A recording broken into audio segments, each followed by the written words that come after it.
Hey, this is Swapnil Bhartiya here. I have not done a YouTube video for a very long time, but I think I'll be a bit regular now. I'll try to do at least one video per week so that I can talk about the things that interest me related to technology, mostly open source or just anything that I'm interested in. So today we are going to talk about this beast that you can see here. It's a Dell Precision 5720 all-in-one system. We'll talk about a couple of points here.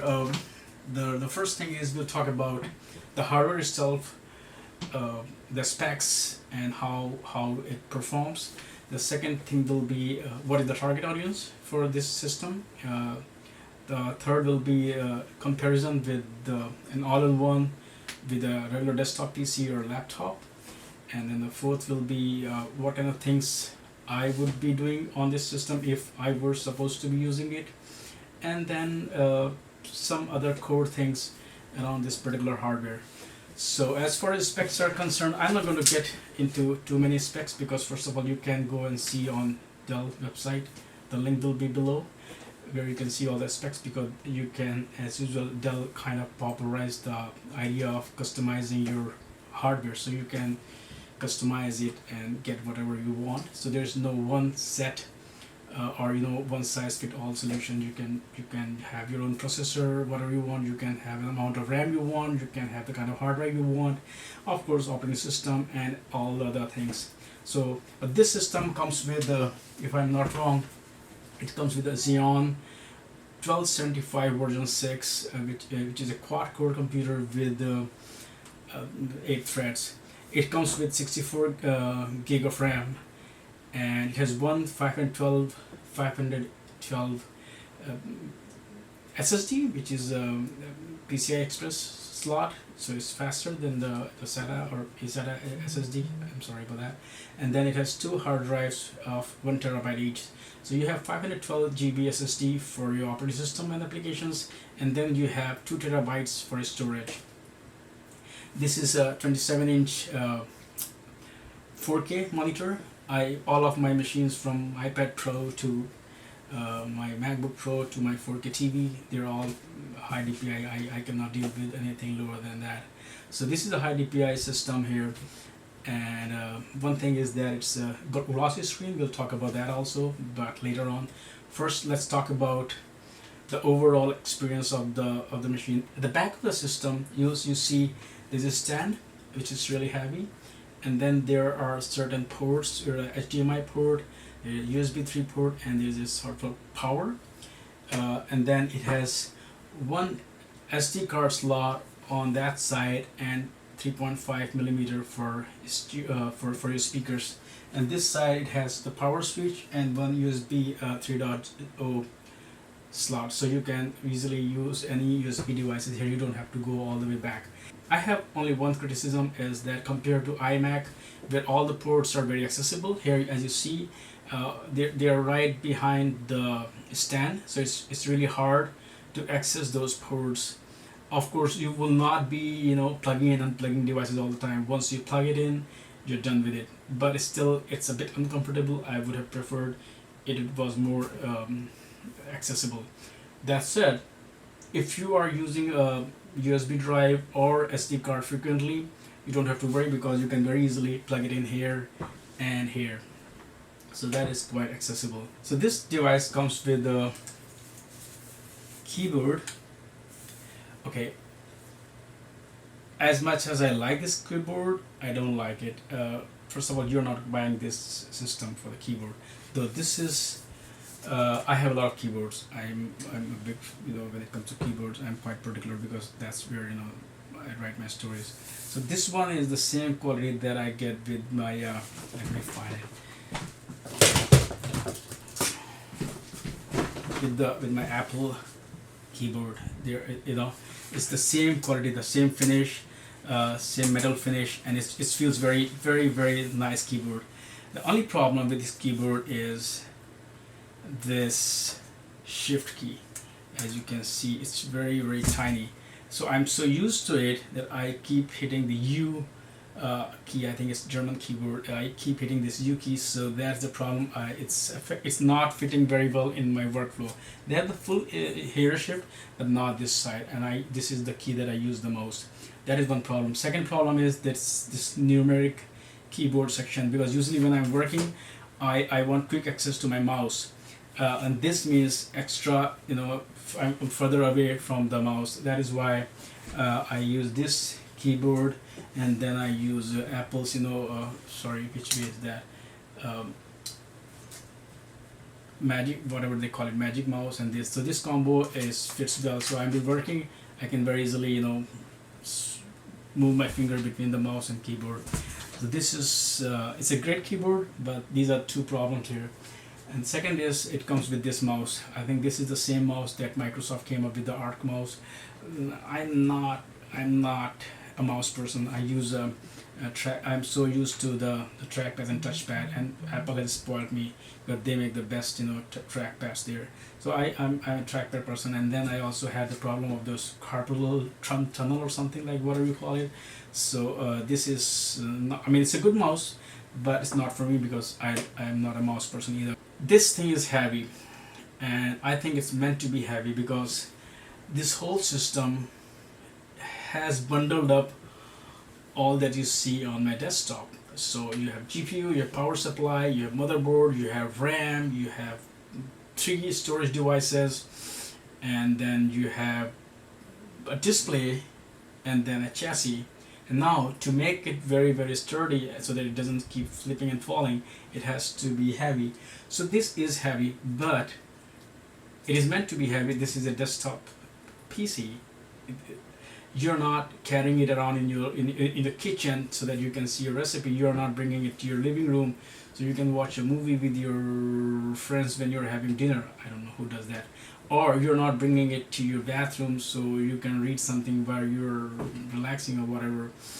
I'm not bringing it to my porch in the back patio so that I can work while I relax in the sunlight, in the sun. Or you're not carrying it around to park so that you can play some music. No. If you want to be mobile, use iPad Pro. If you want to be mobile and be working, get a laptop. If you want to be ultra mobile, then just get a Samsung Galaxy S phone. So no, this is not meant for portability. If you are thinking about portability, you really have no idea what you should be buying. So this thing is meant to be kept and left on your desktop. Now, the beauty is that just look at all the mess here. First of all, this is a big bulky system here, which is taking up all this space in my office room. And just look at the back, all the cable, all the dust. It's a big mess. I wish this system was available before that, so I would have bought it. Look at this system compared to that. All you see is just one cable. That's it. No muss, no fuss. That's it. So you have a very clean and tidy table where you can actually work. So the whole point of all-in-one is that you get rid of all that mess and you get all the power in one system. Now you will ask that what happens to upgradability? Can I upgrade it? Because with desktop, the whole idea, I mean, I built my own desktop, and the whole idea is that I should be able to upgrade parts. I should be able to change and replace parts. So when you look at this system, you might think that, oh, everything is packed, glued together, so you may not be able to kind of upgrade or repair it. Not true. So when I look at this system, what are the things that I can upgrade? I mean, there are very detailed instructions on the manual.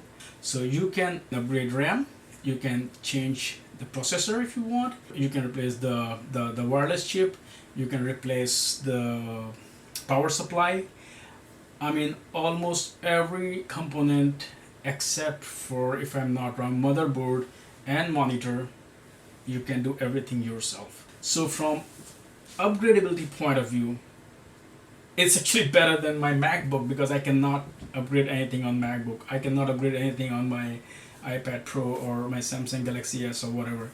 So if you're buying this one, there's no worry about upgrading it. You can upgrade it. You can change every single component that's possible, except for, as I said, monitor and most probably motherboard. So that part is gone. Portability is taken care of. Now the big point is that what is it for? Okay, now it has a very powerful processor. It has 64 gig of RAM. It's a high DPI 4K monitor, and since it's a 4K monitor at 27 inch, here you can see that 4 windows are here. So it's more or less like 4 of these laptops screens there.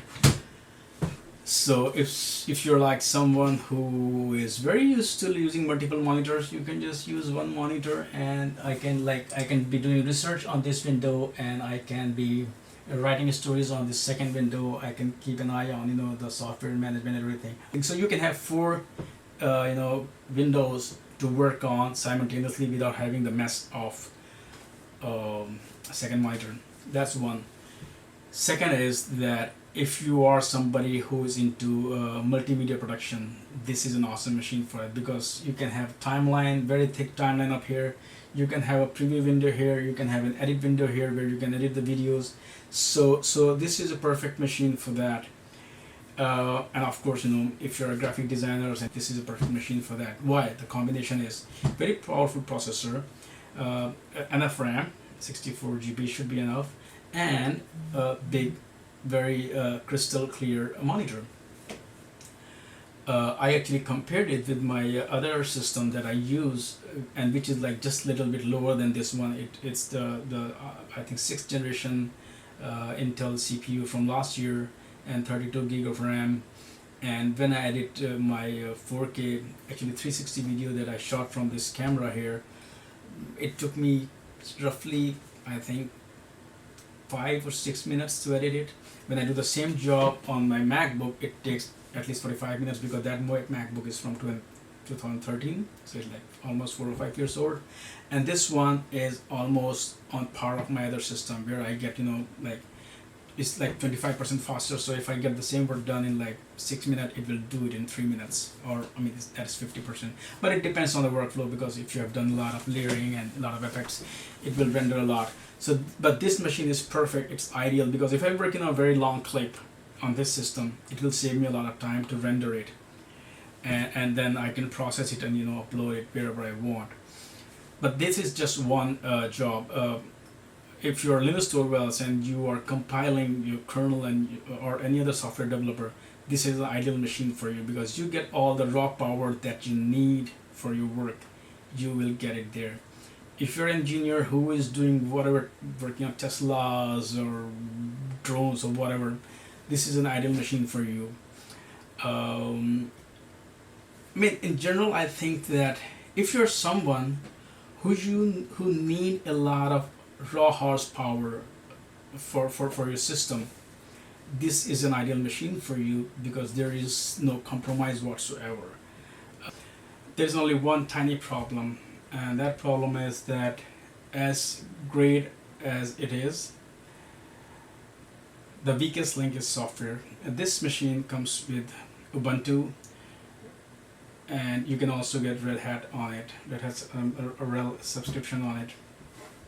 Now, as I mentioned earlier, that one use case can also be multimedia, and desktop Linux, unfortunately, does not have good or any professional grade applications when it comes to multimedia production. Yes, you have Kdenlive, you have OpenShot, and you have GIMP and everything, but no, they are not professional grade. If you have done any real film or video production where you have 10 video tracks and like 7 audio tracks, and you're applying a lot of effects, you're doing a lot of creative work there, none of those applications can handle it. Yes, you can do cut to cut, where you just record a video on iPhone, put it there, just crop 2 parts out and upload on YouTube. That's fine, but anything complicated, no, there is nothing in the Linux world, unfortunately. There are some like Lightworks or whatever, but they're far from what I would expect in a professional grade system.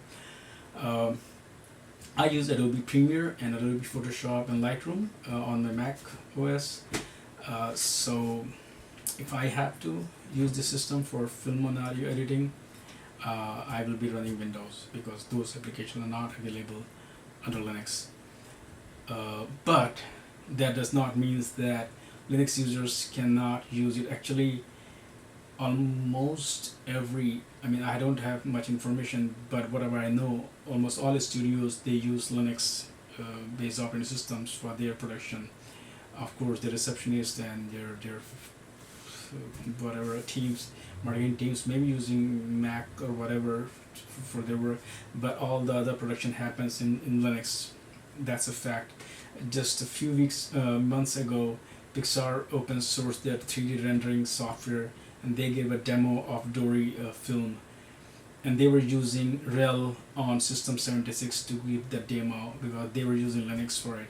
So that's just one example, and then they open sourced that technology. So that was an on-stage example of those houses using Linux. So I'm not assuming, the fact is that all big studios, they use Linux for their production, and this would be a dream machine for one of those technicians who work on those projects, because this is touch screen.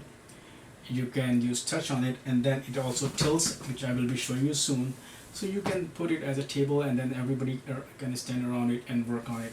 So that's even if Linux, desktop Linux, doesn't have anything professional grade for film editing, this is an ideal machine for those users who have access to those high-end applications that run on Linux. So that's also another use case when I look at this system. It is expensive. It's almost I think $3,500, but I'll be upgrading my MacBook. So if I get the MacBook Pro 15, that would be $3,600, and I'll be getting 15-inch screen and way less underpowered processor and RAM and everything, probably just only 16 GB of RAM. So this is a great machine which is going to last you at least next 4 or 5 years, and you have the option to upgrade it. So I think this is a very good machine for that purpose. Now, from general usage perspective, I don't think why would you buy a almost $4,000 machine just to be able to browse the net and everything. So I don't think it's for general population, but it is for everybody who needs a lot of powerhouse. That said, from entertainment point of view, of course, if I'm working on a film, I might use a different speaker to make sure that I'm getting right audio. It does have 6 speakers, like I think tweeter, bass, and one like regular standard speaker, but the sound quality is very, very good. Let me see if I can play it. Though it's not as good as my Yamaha AV system that's installed there, or my Bose that's Google Music. I just installed Chromium, because of course in OpenSUSE Chrome was not installed, so I could not play Google Music because it needed Flash, and of course there is no Flash support, and I don't use Flash. So I just installed Chromium from Yast, and now let's play Game of Thrones to see the sound.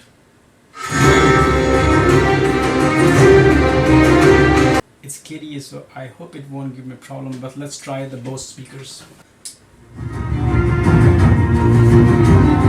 So you can see the bass, the difference in the bass.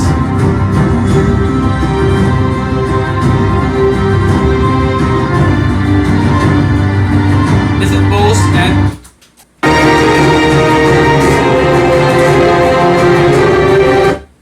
so you can see there's a big difference in bass. Let me turn that on off because it's humming.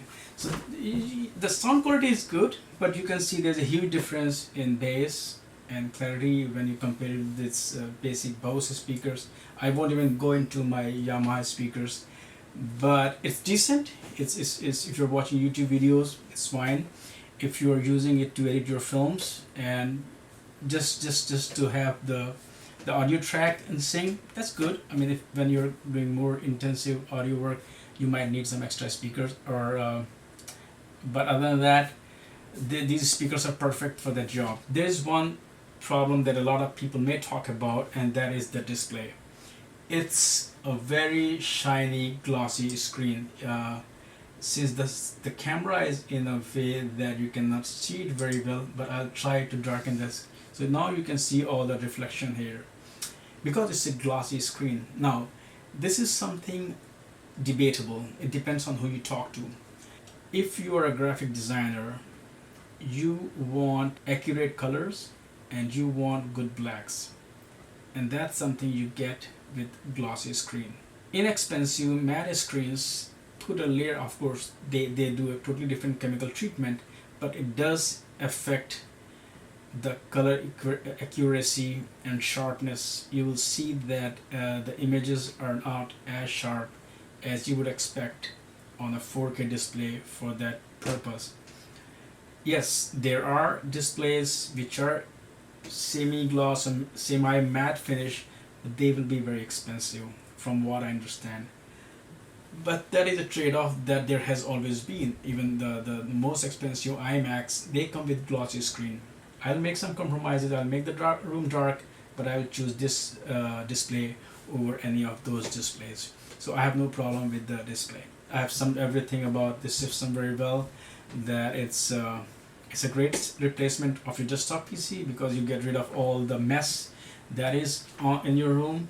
This is a perfect system with no muss, no fuss.